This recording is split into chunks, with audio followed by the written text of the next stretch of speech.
Hello friend, welcome to D Kumar life science classes. I am Dhirendra Kumar. दोस्तों, आज हम लोग बात करेंगे इन्वायरमेंट एंड इकोलॉजी का बहुत इंपॉर्टेंट टॉपिक है इन्वायरमेंटल प्रोटेक्शन एक्ट 1986, जिसको हम लोग शॉर्ट में क्या बोलते हैं, EPA। EPA का मतलब होता है इन्वायरमेंट प्रोटेक्शन एक्ट, शॉर्टकट में हम इसको बोलते हैं। लास्ट तक आप वीडियो देखिएगा, आपके वेल कंसेप्ट क्लियर हो जाएंगे इन्वायरमेंट से रिलेटेड। तो हम लोग डिस्कस करते हैं वन बाय वन। देखिए, हम लोग बात करते हैं सबसे पहले इन्वायरमेंटल प्रोटेक्शन एक्ट 1986 है क्या रियल में।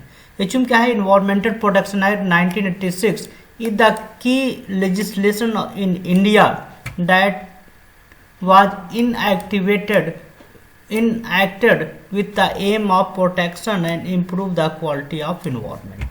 देखिए, ये एक्ट की क्यों रिक्वायरमेंट हुई आपको जनरेट करने के लिए। इसका मेन ऑब्जेक्टिव आपका है, मेन एम है कि कैसे हम अपने इन्वायरमेंट को प्रोटेक्ट कर सकते हैं और कैसे अपने इन्वायरमेंट की क्वालिटी को हम लोग इम्प्रूव कर सकते हैं। तो ये बहुत इंपॉर्टेंट आपका इसका एम होता है इन्वायरमेंटल प्रोटेक्शन एक्ट। कभी कभी क्वेश्चन पूछे भी जाते हैं कंपटीशन में, जितने भी कंपटीशन में पूछे जाते हैं कि what the main M of environmental protection act 1986। तो इसमें ये ऑप्शन में दिया रहता है protection and improving the quality of environment. तो इसी पे आपको क्या करना है, उसको फाइंड आउट कर देना रहेगा।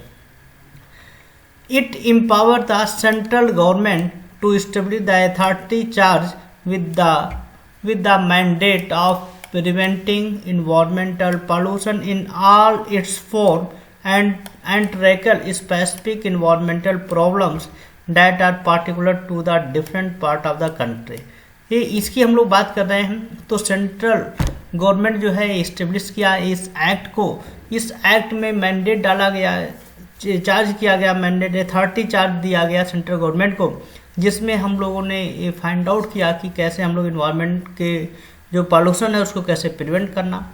किसी भी फॉर्म की बात करें, सॉलिड लिक्विड गैस हम किसी की बात करते हैं, और उसको क्या करना, स्पेसिफाई करना जो भी इन्वायरमेंटल आपकी प्रॉब्लम्स है। तो इस नाते देखा जाए जितने भी आपके, हम इंडिया की बात कर रहे हैं, हर डिस्ट्रिक्ट में आप जाएंगे तो वहाँ पे देखिए इन्वायरमेंटल जो प्रॉब्लम होते हैं ट्रैकिंग के लिए आपके बहुत से डिवाइस लगाए गए हैं कि आपके इन्वायरमेंट में क्या चेंज हो रहा है। आपके ह्यूमिडिटी से बात करें या आपके एयर पोल्यूशन से बात करें, तो वहाँ पे एक ट्रैकल आपका स्पेसिफिक डिवाइस लगाया गया और वहाँ पे डिस्प्ले होता है कि आपका इन्वायरमेंटल पॉल्यूशन कैसा है। तो उसको कहीं ना कहीं क्या करते हैं, जो यदि इन्वायरमेंटल पॉल्यूशन है तो उसको हम लोग कैसे प्रोटेक्ट कर सकते हैं, ये सब चीज़ें हैं।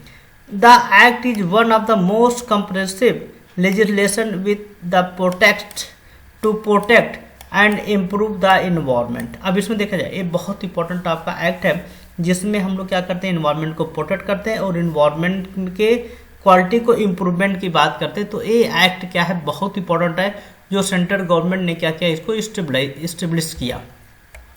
The route to enactment of the EPA का मतलब दोस्तों क्या होता है, environment protection act lies in the United Nation conference on the human environment. ये हेल्ड हुआ था स्टॉकहोल्म में जून 1972 में, जिसको हम लोग क्या बोलते हैं, स्टॉकहोल्म कॉन्फ्रेंस। इस कॉन्फ्रेंस में क्या चीज़ आइडेंटिफाई किया गया और ये पार्टिसिपेट कहा था, which participated in India to take appreciate step for the improvement of the human environment. अब वहाँ पे इंडिया ने क्या किया, पार्टिसिपेट किया और वहाँ पे स्टेप को इम्प्रूव किया गया, बताया गया कि कैसे हम लोग अपने इन्वायरमेंट जो ह्यूमन इन्वायरमेंट है कैसे हम लोग इम्प्रूव कर सकते हैं। और ये कॉन्फ्रेंस कहाँ पे होता है, स्टॉकहोल्म। कब हुआ था, 1972 में।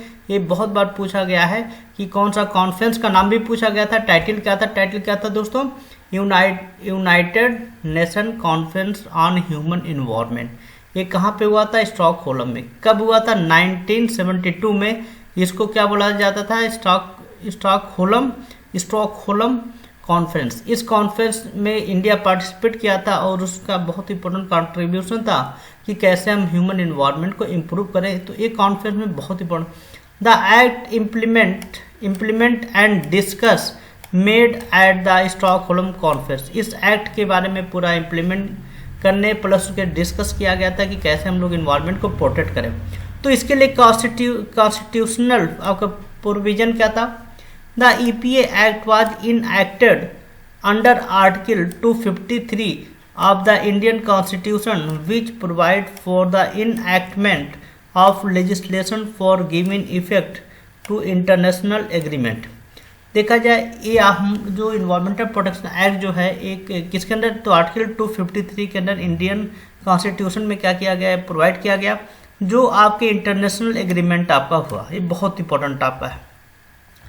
आर्टिकल 48A, ये भी बहुत बार पूछा गया, article 48A of the constitution is specific that the state shall endeavor to protect and improve the environment and safeguard the forest and wildlife of the country।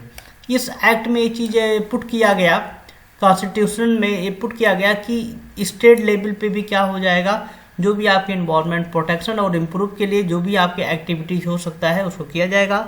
और सेल्फ गार्ड माने कैसे forest को protect किया जाए, wild life को कैसे protect किया जाए कंट्री में, उसके इस पॉइंट को किस में रखा गया था, आर्टिकल 48A में। नेक्स्ट आर्टिकल था article 51A, further provide that every citizen shell protect the environment. इस एक्ट में ये चीज़ बताया गया कि जो भी आपके सिटीजन हैं, इंडिया के जो सिटीजन हैं, वो सभी भी क्या कर सकते हैं, इन्वायरमेंट प्रोटेक्शन कर सकते हैं। इस एक्ट में क्या किया, इसकी कवरेज की बात करें, the act is applicable to the whole of the India including the state of Jammu and Kashmir.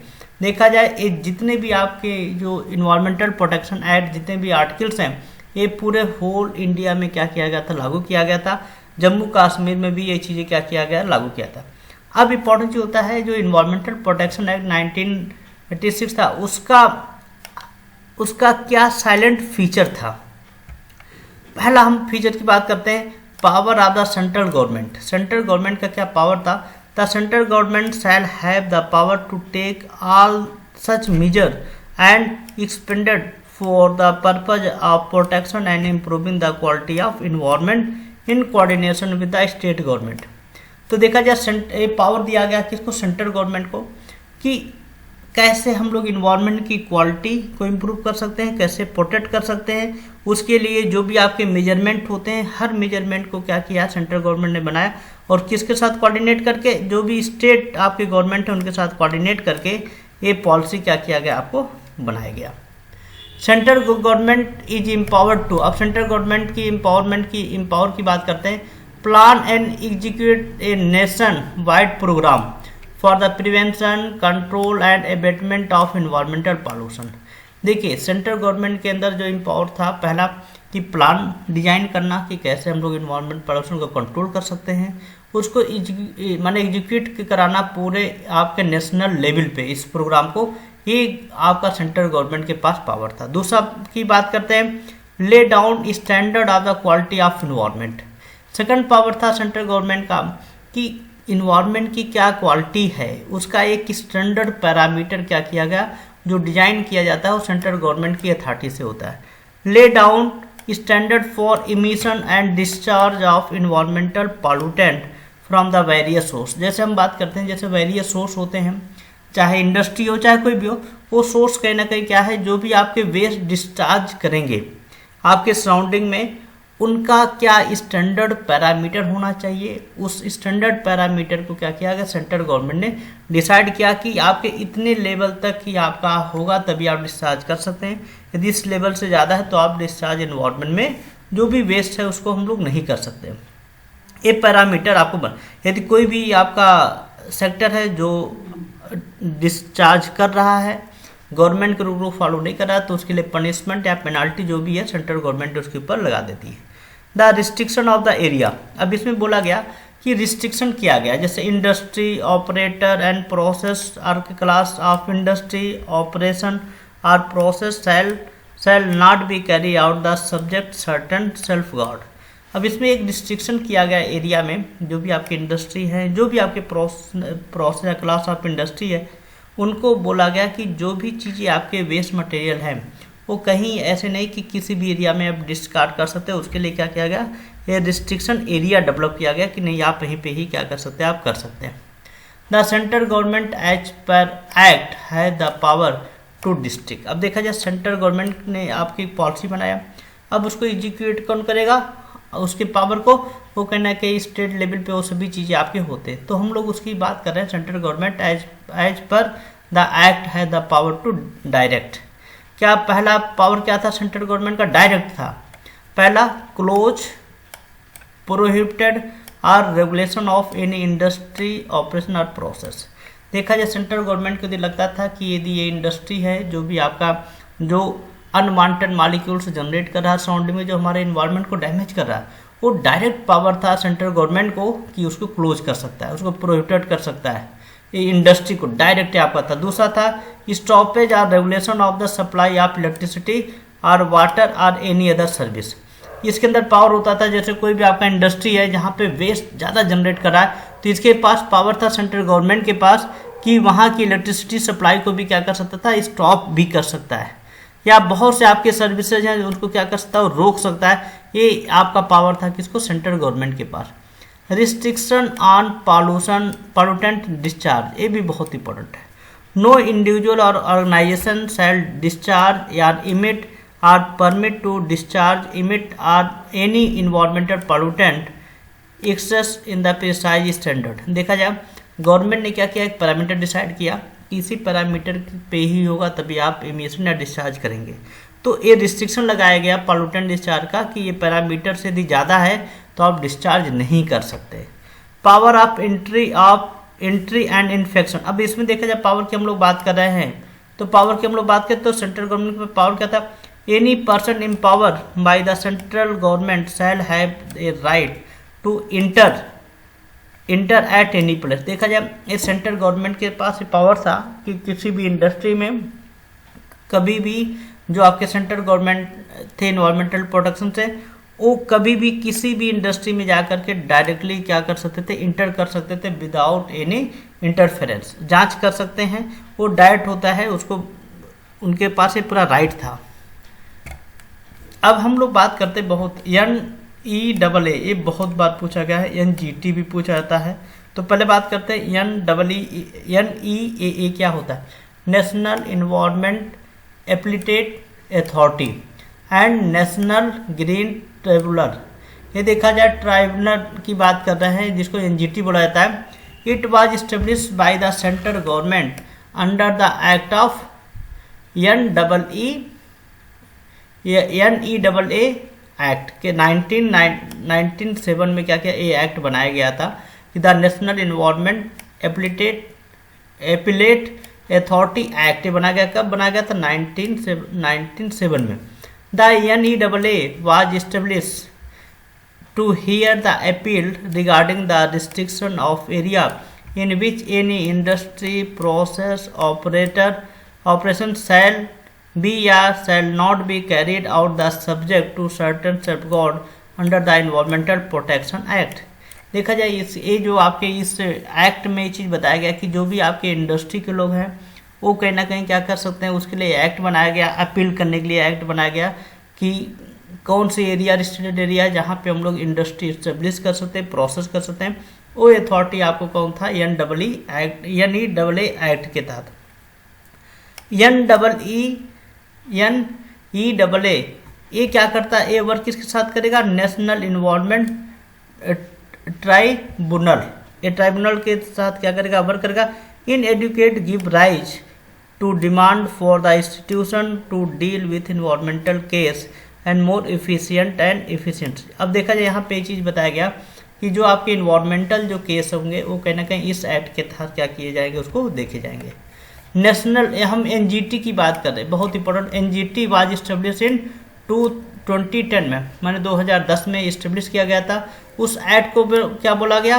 NGT act 2010 for effective and expenditure disposal of case related to the environmental protection. इसमें देखा जाए NGT से बोला गया कि जो भी आपके डिस्पोजल वेस्ट है जो इफेक्टिव आपके हैं उसके लिए क्या किया, उसके जो केस होते हैं उसके रिलेटिंग इन्वायरमेंटल प्रोटेक्शन एक्ट ये क्या किया गया, बनाया गया था। अब international convention for environmental protection to which India is signatory. देखा जाए इंटरनेशनल कौन कौन से आपके इन्वायरमेंटल प्रोटेक्शन एक्ट हैं जिसमें इंडिया एक सिग्नेटरी है, इंडिया उसमें साइन किया हुआ। पहला हम लोग बात करते हैं Montreal protocol to the Vienna convention. ये कब इस्टेब्लिश किया गया था? ये किया गया था 1987 में। उसका मेन ऑब्जेक्टिव क्या था कि ओजोन लेयर डिप्लेशन। तो इसमें बोला गया, इसमें जब साइन किया गया तो बोला गया कि कोई भी कंट्री है ऐसा केमिकल डिस्चार्ज नहीं करेगा या ऐसे गैस नहीं रिलीज करेगा जो हमारे ओजोन लेयर को क्या करे, डिप्लेट करे। इसमें इंडिया ने क्या किया था, इस आपके कन्वेंशन में क्या किया था, साइन किया था। बिसल कन्वेंशन, बिसल के कन्वेंशन की हम लोग बात करते हैं तो 1989 में भी क्या किया था, इंडिया ने साइन किया था। इसमें बोला गया कि जो भी आपके हैजर्ड्स वेस्ट है इसको क्या कर सकते हैं आप लेकर के मूव नहीं करते। जैसे हम बात करें, जैसे गैस सिलेंडर की हम बात करते हैं तो वो कहीं ना कहीं, या पेट्रोल की बात करते हैं कि कोई भी पब्लिक जो है उसको क्या कहते हैं, कैरी नहीं कर सकता। कि पता चला कि बस में रख के एक स्टेट से दूसरे स्टेट में जा रहे हैं, वो चीज़ें कहीं ना कहीं क्या किया गया, उसके मूवमेंट में कहीं ना कहीं आपको इस कन्वेंशन के थ्रू क्या किया था, उसको रोका गया था। रोटरडैम कन्वेंशन जो 1998 में बनाया गया था। स्टॉकहोल्म कन्वेंशन जो आपके ऑर्गेनिक पॉल्यूटेंट की बात हुई थी, ये बनाया गया था आपका।